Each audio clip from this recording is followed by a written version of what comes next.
why see, is it that into why the is Gentile it bad? Society. Why is it bad when black nationalists or black Israelites say blacks should only breed with blacks? Why is that bad in the media? Or why when whites say, white supremacists, we should only marry other whites?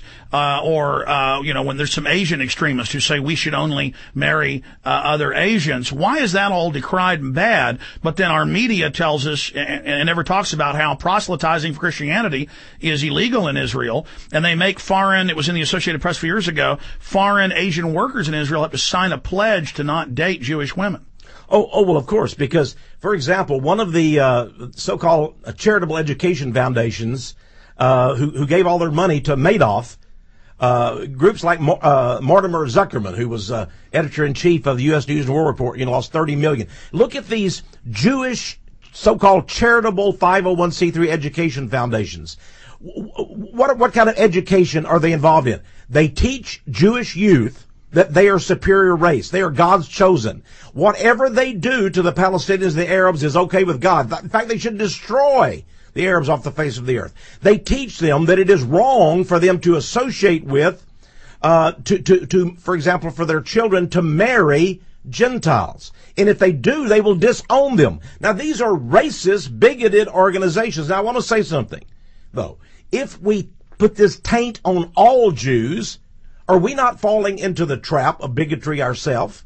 You see what I'm saying? We have to be very careful here, because I'm personally a Christian. And what did Jesus say? Whosoever will may come. Whosoever will. That includes every race on earth. So there's an opportunity here for a Jew or any other race to be a good person, to be a humanitarian, to be a Christian, to be honest with you. But the same way, so what they have done, just like Hitler perverted the German nation, just like Lenin, who, by the way, was Jewish, and the Lenin Museum, where his body lies in state, admits now both Lenin and Trotsky were Jews, and Solzhenitsyn, in his book 200 Years Together, exposed the fact that most of the commandants of the Soviet Gulag prison camps were Jews. Now, why is this? I believe they have been alienated from the nations, and they purposely alienated themselves because they said we're superior and we will not be involved. For example, let's take Rahm the Cruel Emmanuel. The first Persian Gulf War came about. He wanted to be patriotic. Rahm Emmanuel. He went and joined the IDF. Well, he wanted to be patriotic. He was, given all these great things here in America, right? Even finally became a congressman. He was paid over $17 million for 2 years' work on Wall Street with the Wasserstein group. Now he's going to be the White House chief of staff under Barack Obama. He wanted to be patriotic, all right, to Israel.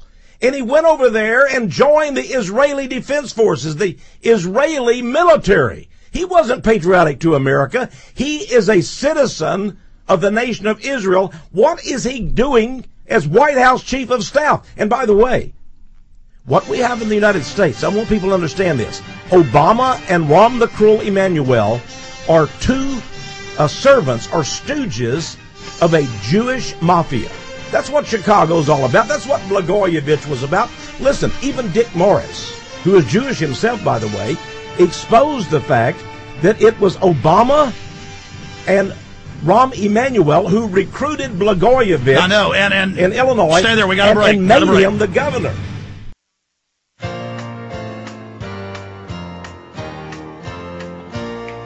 To destructure and to destabilize America. The first one is economic. Okay, we're going back live. Here we go.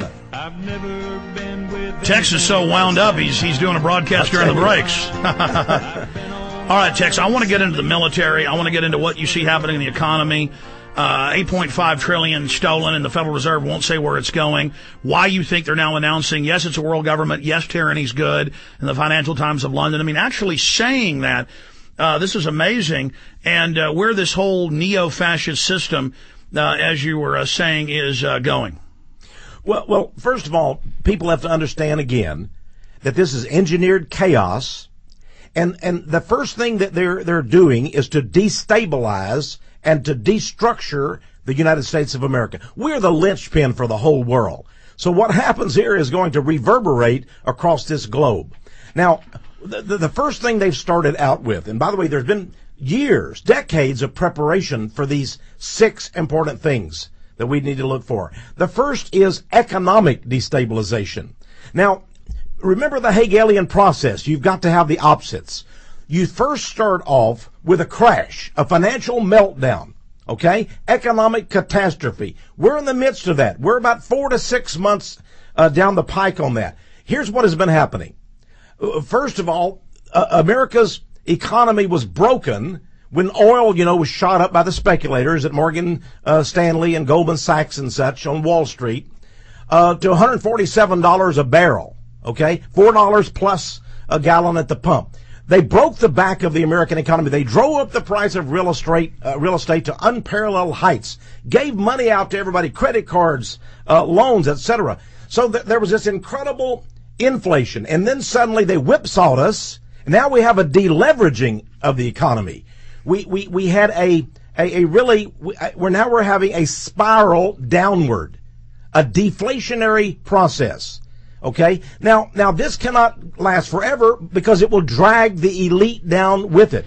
Now you and I may like it. I like it. I like gasoline being $1.59. I like the fact they've had to take $10,000 or $15,000 off the price of a new car. I like the fact that finally, after food went up, corn, oats, wheat, everything went up, 100%, suddenly they're back down again. Now, and that's going to be showing up at our food stores. Everything is deflating very fast. But the experts are saying it's going to go back up again. Oh, yeah. Now we have the whipsaw, the Hegelian, the other side. Okay? And so they've done a great amount of damage. They've created millions of foreclosures. They've driven people out of their homes. They've taken away people's pensions and retirements. They frightened us entirely. And now we're willing to do almost anything to get this economy stable again. The next thing they must do, and they will do, is to reverse the process. And now we're going to begin a period of hyperinflation. Now, so the real economy is imploding. It's imploding. It's shrinking. But meanwhile, there'll be less actual liquidity out there. All the liquidity is for the big central banks, so they can buy everything up when it's pennies on the dollar. Yeah, you mentioned $8.4 trillion. They certainly have spent that.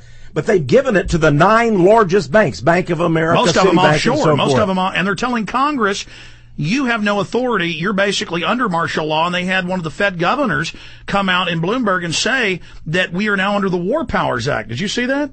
Well, I can understand. Obama has already said, his people have said, he's going to begin day one. We're talking about January the 20th or January the 21st. He's going to begin with a huge series of executive orders. And they've said it's going to be very unpopular. Biden said it's going to be very unpopular. Oh, yeah. People will not like this, but it's necessary to save America. Now, remember, we have this economic destabilization.